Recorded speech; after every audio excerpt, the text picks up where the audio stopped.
So that's number one. So we do not discriminate. But in my experience of doing this for 30 years, the higher income somebody makes, the more in tune they are with the messages that I just shared with you.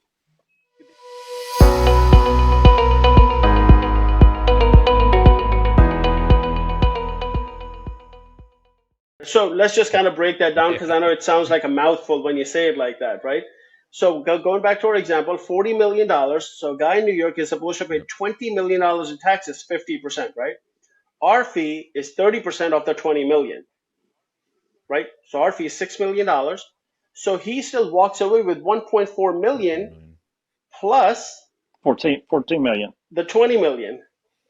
I'm sorry, 14 million plus the 20. So he walks away with 34 million versus 20 million. So it's a win-win for all parties. And by the way, this, I don't know if you were about to ask me this, but I get this question a lot. But Zach, what if they get audited? Their accountants are Ernst and Young, and those guys and the KPMG guys, they never said that something like this exists, but yet you are able to do this strategy. Is this a miraculous tax code that you invented? I didn't invent anything. I'm just a messenger. I just really went out there. I'm an eager beaver. We just learned a whole bunch of stuff that if you dig deep enough, you'll find it too. If you're in the tax business, that is. So essentially, we have created a win-win situation for our clients, and we take pride in that because we believe that if everybody, like I said at the beginning of our call, that a high level 200-300 person accounting firm is giving essentially the same advice that a local CPA is giving, except they just charge more and they're dealing with a 7-figure client. I mean, who's really earning? I mean, are their fees really justified? Because they charge, for example, $50,000 for a tax return that a local CPA might charge you $1,500 for. Right? It's the exact same advice. So I feel like that is a little bit of a disservice that the industry does to the hardworking American taxpayer, and we want to make a difference, and that's why I've worked very hard to know what I know, and we are backed by a 60-person CPA firm and a 200-person tax law firm that backs us, and a lot of our knowledge and education kind of comes from some of that. And we also offer them, and on top of everything, if that wasn't enough, the cherry on top is audit guarantee. If they were to get audited based on any tax planning that we offered, we pick up the cost on defending that portion of our planning. So basically, you've just for them. which is no CPA firm dug into offers the that. tax code that Congress gave us, and probably most of the Congress people know what you know because they've written That's right. stuff, and that's what you're doing your work on. Certainly, that's exactly right. And the last two examples, if I can share with your audience, is look, we all know about Elon Musk is the most popular name, right? If you Google his name and you say, hey, Elon Musk income taxes, several articles are going to pop up that say Elon Musk pays literally zero income tax. And I know for a fact that he makes a lot more money than all of my clients combined, right? So if a guy like him can pay zero income tax, obviously he's not doing anything illegal. He has 10 advisors, such as myself, who are saying, here's the tax code, we're going to put it to work. So why shouldn't all of us, as mere mortals that we are, to utilize the same tax code? So we want to bring that advanced tax planning to the general public and have them take advantage of everything that the law allows us to use. Identifying a CPA that understands tax strategy and is willing to work within the confines of the tax law that is there for us to work with is one of the most difficult things to find. Right. And you know why? Because CPAs, proverbially speaking, are in the hamburger making business. They're like the guy at the McDonald's window. Okay? You show up, I show up, we all get the same hamburger. You might get a Big Mac and I might get a single, but that's really about the difference. Versus Emeril Lagasse or Wolfgang Puck. Yeah. Those are chefs, right? So there's a big difference. When you go to their restaurant, food doesn't show up in 3 seconds, right? They take their time, right? They prepare a meal, and that's what we align, or that's essentially what we're trying to distinguish, that the CPA has to knock out so many tax returns. They don't have the time to sit with you and say, hey, what else you got? You have a capital gain. Okay, sorry, here's your tax bill. Next. Would you agree with me on that Yeah, insight, absolutely. Aaron? Yeah. Come tax season, they don't even have time to scratch their heads, right? But that's the business model they're in. But yet, every single taxpayer says, nope, if my CPA says it, it's true. Everybody else says it, it's false. But yet, this guy barely gave you 10 minutes of his time. Yep. That's it, right? Otherwise, you're dealing with their assistants and secretaries to just collect paperwork and putting numbers in boxes. Nobody's doing strategy, and that's where the private wealth management community, especially our firm, Sabur Wealth Management, is an independent fiduciary. So we are really like your search engine for the financial markets, but we filter all our clients through the tax planning first, because that is your biggest bill. Before you put food on the table, Uncle Sam gets a piece of your hard earnings, right? Especially as a W-2 person, you know it way too well, because every week, every 2 weeks, you get your paycheck. You say, oops, I made X, but I get a small portion of it. With business owners, of course, you're supposed to pay your quarterly taxes, but many don't. They wait till the end of the year, and then the accountant says, by the way, write a big fat check, and now they're scrambling. They're taking from their future earnings of 2024 to pay the 2023 tax bill. But as luck would have it, as we are all on this call and all the listeners listening to this, they have an opportunity up until October of 2024. So we have almost 9 months ahead of us here, right? To zero out their tax bill from 2023. So the tax planning that they did not do in And 23, that's through filing we can still do extensions, it in correct? 2024.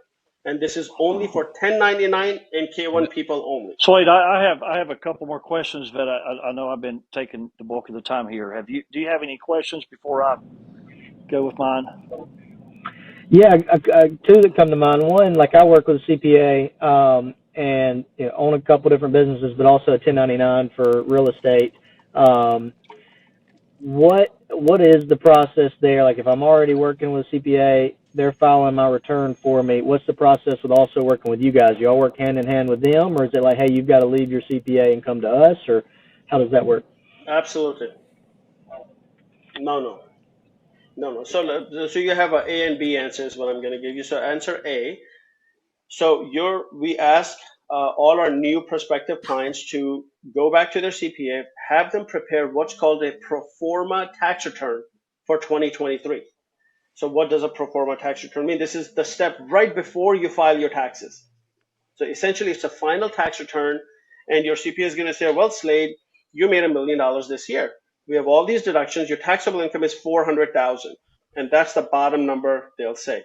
So you would bring us the tax return. We will then do tax planning and say, okay, utilizing this strategy, that strategy, and you might say, hey, I want to buy a plane, I want to buy a yacht, I want to invest in farms, I want to invest in XYZ. And based on that, we will pull one of those 5 of the income tax strategies or 15 of the capital gains G5, tax all that strategies. real estate he's been selling. A plane is the future, that's for Okay. sure. And then, exactly. And then we then get with your CPA and say, okay, put these numbers in these boxes. And that would zero out Slade's taxable income down to 0. And boom, it's a done deal. So that's option A. Option B, which I would say about 60% of our clients take, they say, hey, Zach, you're doing our tax planning, you have your own CPAs, you have your own tax attorneys, I'm willing to shift from them to you, and then we can do everything in-house for you. So yeah, we are not opposed to working with your CPA, but a lot of the times the CPAs get really curious because all of a sudden, they were the go-to advisor by their client, and now all of a sudden if I can speak candidly, it's an ego hit to them, right? Because all of a sudden they're not on the throne anymore because a private wealth manager came and said, hey, you know what, there's other strategies we can zero out. So I step hope that one makes is if sense. you live in New York, move to Florida. Yeah. Sure. If you like the heat, why not?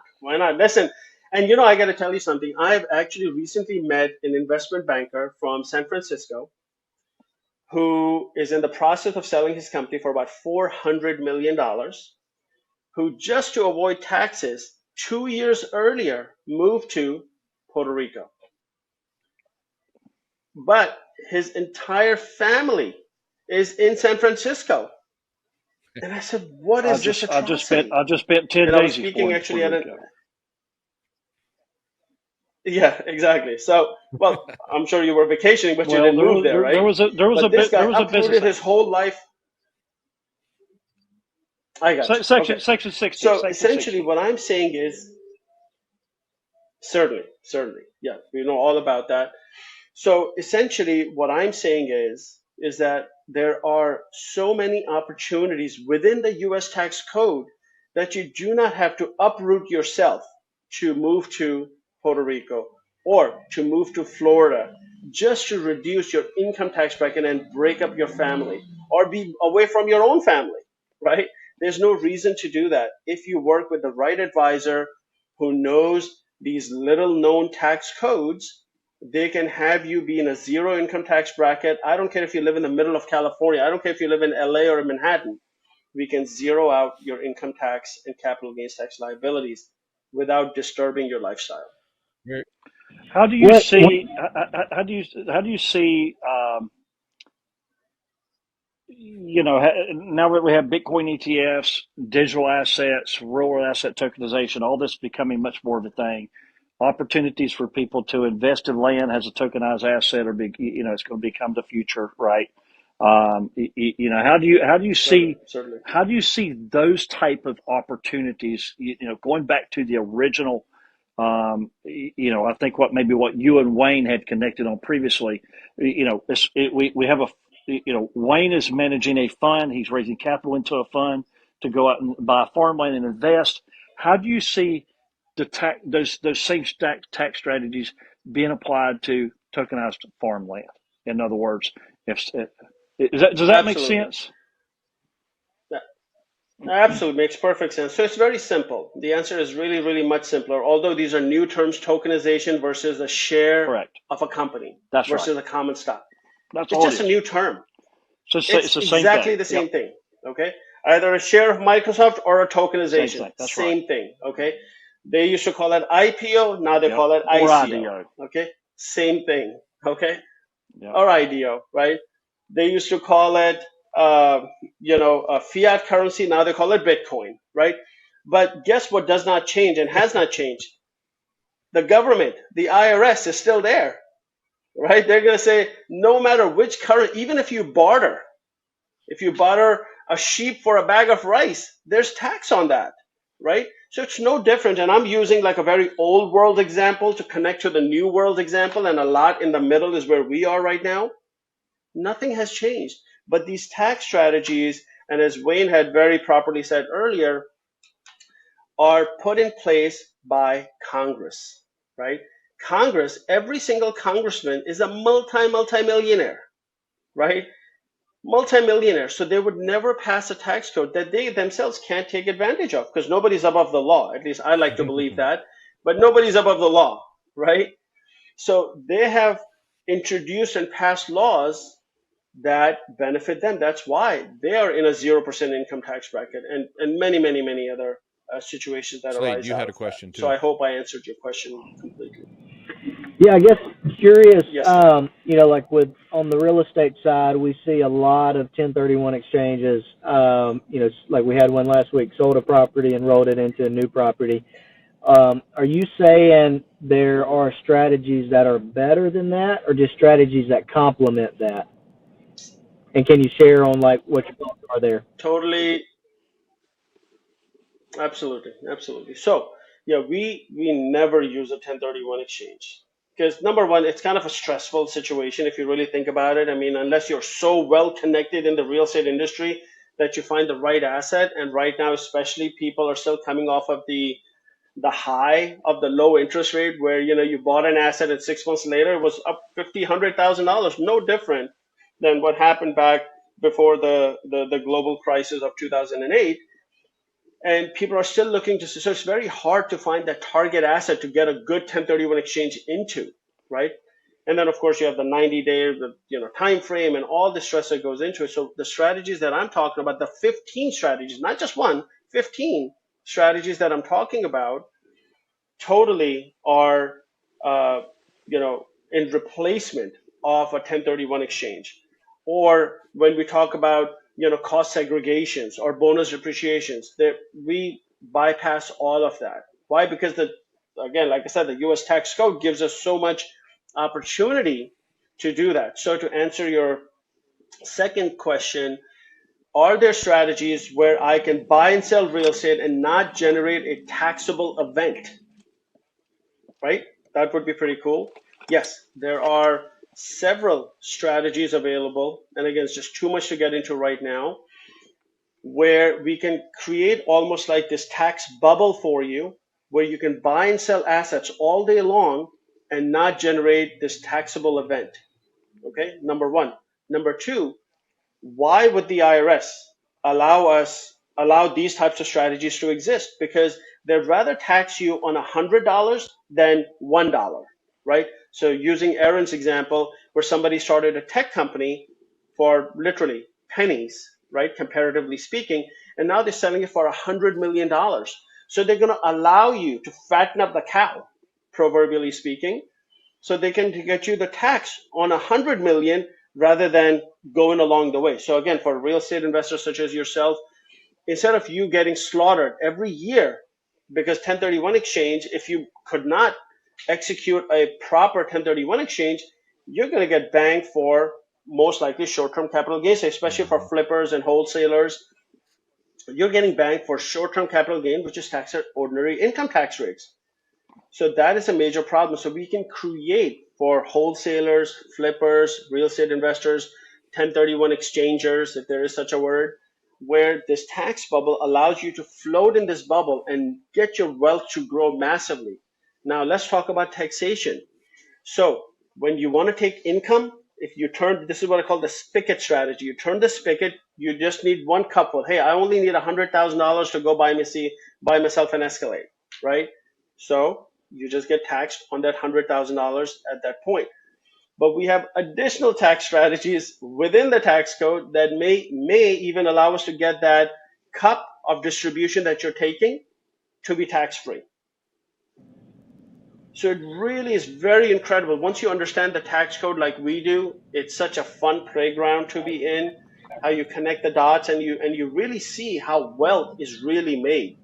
But you cannot really grow your wealth even if you're giving away as little as 15% of your wealth every year in taxation.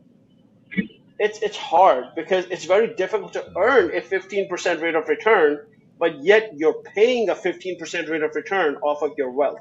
So for those of you who understand this analogy, it should impact you, let alone a high six, 7, 8, 9-figure income earner who are now paying 30, 50% of their income. Well, where do you get a 50% ROI? It's virtually impossible to get, but yet you're paying it unconsciously. So, but once you understand the tax dialogue, it becomes very juicy. Gotcha. And I've got, sorry guys, I've got a few minutes and I got to hop off. But I guess like you're saying there, the taxes aren't, the tax that you owe are not eliminated. Like you said, you're putting them in a bubble and hopefully just keep rolling that and growing that bubble, and you're only going to ever pay any off of any distributions that you pull out if you can't still use another strategy to reduce it on what you're purchasing when you pull it out of that bubble. Am I understanding that right? No, I'm not sure I understood your statement, but essentially, inside of this bubble, you can do everything that you could do in a taxable environment, you can do a tax-free environment. So you can still buy and sell properties. In a taxable environment, you would call it a 1031 exchange. In a tax bubble, it's a tax-free. You sold something, the money goes back into the tax bubble, and now you found another asset 6 months later. Okay, I'll buy another asset. I'll buy crypto with it. I'll invest in farmland. I'll buy a car dealership. Doesn't matter. The tax bubble is agnostic versus all these other strategies, Section 179, 1031, bonus depreciation, cost segregation. These are very narrow and apply to certain areas They don't jump industries. Versus the tax bubble is agnostic. It could be any industry. It could be, you could buy, sell anything you want. You can sell a piece of real estate or buy a plane. It doesn't Very care. All interesting. right. Okay, cool. Well, Thank we're you. going to have to wrap this up. Zach, how do people get in touch with you? The best thing that what I would suggest, if you have found today's conversation to be enlightening or insightful, is to go to our website, study the popular services page, and our website is Sabur, Sabur, PWM, like in privatewealthmanagement.com. So saburpwm.com. Go to our popular services page. There are 16 independent separate services listed there. Study them, and then contact us through our Contact Us page Very good. for a consult. And that's about it. But for 2023 tax bill is the one thing that we are really trying to do an outreach on. If you'd like to zero out your income tax bill for 2023, we have so many opportunities Any other available questions, right now. Aaron Slade, before we wrap this up? No, this has been great. It's been very enlightening.